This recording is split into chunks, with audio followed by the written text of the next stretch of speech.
Hello കൂട്ടുകാരെ, ഇന്ന് ഞാൻ വന്നത് സഹകരണത്തിൻ്റെ കാര്യം പറയാനായിട്ടാണ് കേട്ടോ. കഴിഞ്ഞ ദിവസം എന്നോടൊരു ഫ്രണ്ട് വിളിച്ചിട്ട് പറഞ്ഞു, ഞാനൊരു സംഭവം ചെയ്യാനായിട്ട് ഉദ്ദേശിക്കുന്നുണ്ട്. പക്ഷേ എനിക്കറിയാവുന്ന കുറച്ച് ഫ്രണ്ട്സ് എൻ്റെ വീടിൻ്റെ അടുത്തുണ്ട്, പക്ഷെ അവരാരും സഹകരിക്കുന്നില്ല. അപ്പോൾ ഞാൻ ഭയങ്കര സങ്കടത്തിലാടി എന്ന് പറഞ്ഞിട്ടാണ് വിളിക്കുന്നത്. ഞാൻ ചോദിച്ചു, നീ എല്ലാവരുമായിട്ട് സഹകരിക്കാറുണ്ടോ? എങ്ങനെയാണ് നിൻ്റെ മറ്റുള്ളവരോടുള്ള അപ്രോച്ച് എങ്ങനെയാണെന്ന് ചോദിച്ചപ്പോൾ പറഞ്ഞു, അത് പിന്നെ ഞാൻ അങ്ങനെയൊന്നും ആരുടെ അടുത്തേക്ക് അങ്ങനെ പോകാറില്ല. ഞാൻ കുഞ്ഞുങ്ങളുടെ കാര്യങ്ങൾ നോക്കുന്നു, ഭർത്താവിൻ്റെ കാര്യം നോക്കുന്നു, എൻ്റേതായിട്ടുള്ള കാര്യങ്ങളൊക്കെ നോക്കി ഞാനങ്ങ് മുന്നോട്ട് പോവാണ് എന്ന് പറഞ്ഞപ്പോൾ ഞാൻ ചോദിച്ചു, പിന്നെ എങ്ങനെ മറ്റുള്ളവർ നിന്നോട് സഹകരിക്കും? കാരണം നമ്മൾ കൊടുത്താലേ നമുക്ക് കിട്ടത്തുള്ളൂ. നമ്മളങ്ങനെ ഓർക്കാറില്ല. നമ്മൾ എന്ത് ചെയ്യുക, സ്വന്തം കാര്യം നോക്കുക, സ്വന്തം കാര്യം നോക്കി ജീവിക്കുക, അങ്ങനെയുള്ളൊരു മെൻറ്റാലിറ്റിയിലായി എല്ലാവരും. അപ്പം പലപ്പോഴും എൻ്റെ ജീവിതത്തിൻ്റെ അവസ്ഥകളിലും എനിക്കങ്ങനെ വന്നിട്ടുണ്ട്. അപ്പോൾ ഞാൻ എന്ന് സഹകരിക്കാൻ തുടങ്ങിയോ അന്ന് മുതലാണ് മറ്റുള്ളവർ എന്നോടും സഹകരിക്കാനായിട്ട് തുടങ്ങിയത്. ഞാൻ എന്തെങ്കിലും ഒരു ആവശ്യം ഉന്നയിച്ചു കഴിഞ്ഞാൽ ചെയ്തു തരാനായിട്ട് മറ്റുള്ളവർക്ക് തോന്നി തുടങ്ങിയത് നമ്മൾ മറ്റുള്ളവർക്ക് കൊടുത്താൽ മാത്രമേ കിട്ടുള്ളൂ എന്നുള്ളൊരു ജീവിതശൈലി എൻ്റെ ജീവിതത്തിൽ വരുത്തിയപ്പോഴാണ് എനിക്കും അതേ ഒരു മെൻറ്റാലിറ്റി മറ്റുള്ളവരിൽ നിന്നും എനിക്ക് ലഭിക്കാൻ തുടങ്ങിയത്.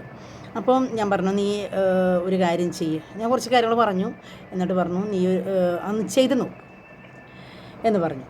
അപ്പോൾ ഇത് പറയണതിൻ്റെ ഒരു കാര്യം എന്ന് പറയുന്നത്, നമ്മൾ ഒരാളായിട്ട് സഹകരിച്ചാൽ, അല്ലെങ്കിൽ ഒരു ചില വ്യക്തികളായിട്ട് ചില ഓഫീസുകളിലൊക്കെ മിക്കവാറും പ്രശ്നങ്ങൾ ഉടലെടുക്കുന്നത് എന്തുകൊണ്ടാണെന്ന് വെച്ചിട്ടുണ്ടെങ്കിൽ പരസ്പരം അങ്ങോട്ടും ഇങ്ങോട്ടും സഹകരണമില്ലായ്മയാണ് ഓരോ പ്രശ്നങ്ങൾക്കും തുടക്കമാകുന്നത്. നമ്മൾ അങ്ങോട്ടും ഇങ്ങോട്ടും അഡ്ജസ്റ്റ് ചെയ്യാനും അല്ലെങ്കിൽ സാക്രിഫൈസ് ചെയ്യാനും എന്ന് തയ്യാറാകുന്നുവോ അന്ന് നമ്മുടെ ജീവിതത്തിൽ ഒരുപാട് മുന്നേറ്റങ്ങൾ, അല്ലെങ്കിൽ മറ്റുള്ളവർ നമ്മുടെ ജീവിതത്തിലേക്ക് ഇടപെട്ടുകൊണ്ട് നമ്മളെ സഹായിക്കാനായിട്ട് എത്തുമെന്നുള്ളത് ഉറപ്പാണ്.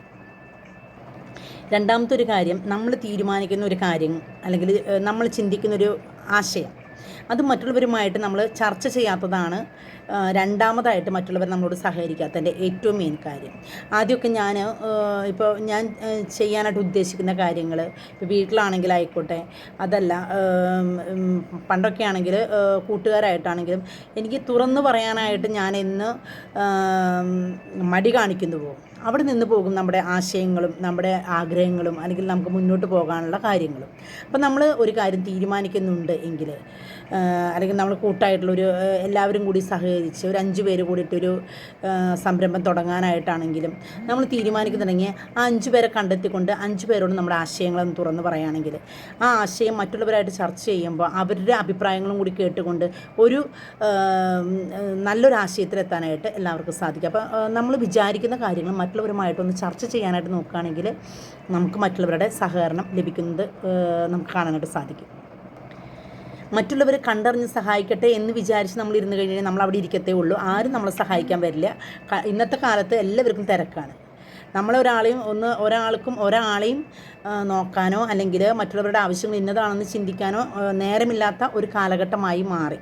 അപ്പോൾ അതുകൊണ്ട് നമ്മുടെ ആവശ്യങ്ങൾ നമ്മൾ മറ്റുള്ളവരോട് തുറന്നു പറഞ്ഞാൽ മാത്രമേ അവർക്കത് മനസ്സിലാകുള്ളൂ. പിന്നെ ഒരു സംരംഭം തുടങ്ങുകയാണെങ്കിൽ നമ്മളത് ഒരു 5 പേരായിട്ട് തുടങ്ങി നന്നായിട്ട് വിജയിച്ചു.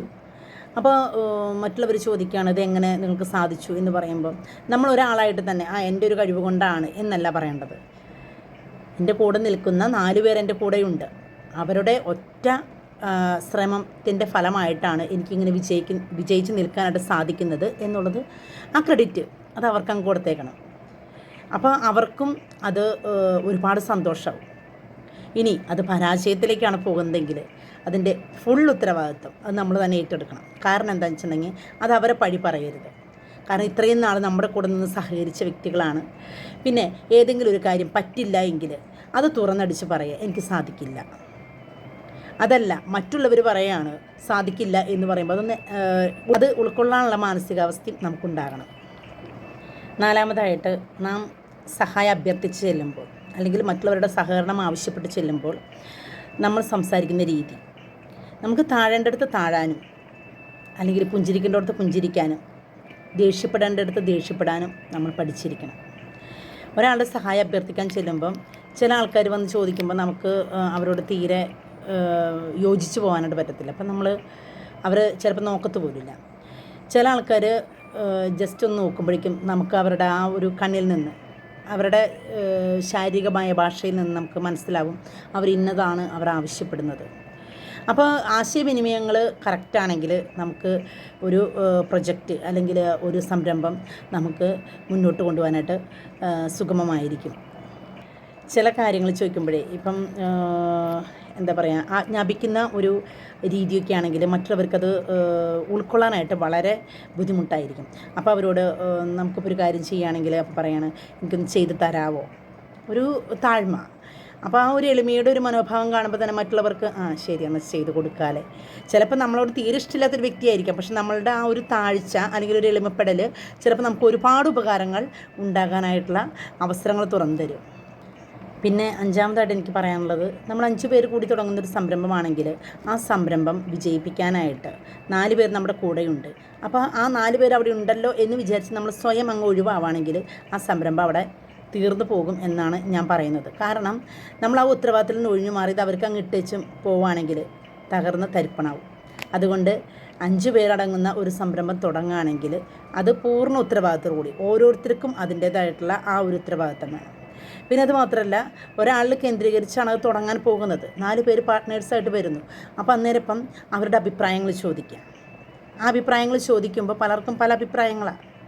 നമ്മുടെ ഈ 5 വിരൽ 5 ടൈപ്പല്ലേ, ഇതുപോലെ തന്നെയാണ് 5 പേര് കൂടി അടങ്ങുന്ന ഒരു സമൂഹം വരുന്ന സമയത്ത് മനുഷ്യൻ സാമൂഹ്യ ജീവിയാണ്. അപ്പം അന്നേരം പല അഭിപ്രായങ്ങൾ, പല സ്വഭാവങ്ങൾ, പല ജീവിത രീതികളിൽ നിന്നൊക്കെ വരുന്ന വ്യക്തികളാണ്.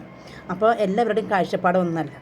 അപ്പോൾ അതെല്ലാം ഏകീകരിച്ച് വരാനായിട്ട് ഒരു 5-6 മാസം എന്തായാലും പിടിക്കും. എന്തായാലും ഞാനൊരു കഥ പറഞ്ഞ് നിർത്തിയില്ല, എൻ്റെ ഒരു ഫ്രണ്ടിൻ്റെ കാര്യം. എന്തായാലും അവൾ ഇപ്പോൾ കുറച്ച് മുന്നാണ് എന്നെ വിളിച്ചത്. എന്നെ വിളിച്ചിട്ട് പറഞ്ഞു, എടീ 5 പേര് ഉറപ്പായിട്ടും വരാമെന്ന് പറഞ്ഞിട്ടുണ്ട്, ഞങ്ങളിങ്ങനെ തുടങ്ങാനായിട്ട് പോവുകയാണ്, പ്രാർത്ഥിച്ചേക്കണം. ഞാൻ പ്രാർത്ഥിച്ചേക്കാം, കാരണം നമുക്ക് അതല്ലാണ്ട് വേറെ മാർഗ്ഗമൊന്നുമില്ല. അപ്പം ഞാൻ പറയണത്, നമ്മൾ ഷൗട്ട് ചെയ്ത് മുന്നോട്ട് പോകാൻ നോക്കിക്കഴിഞ്ഞ് കഴിഞ്ഞാൽ ആരും നമ്മുടെ കൂടെ സഹകരിക്കാൻ വരില്ല.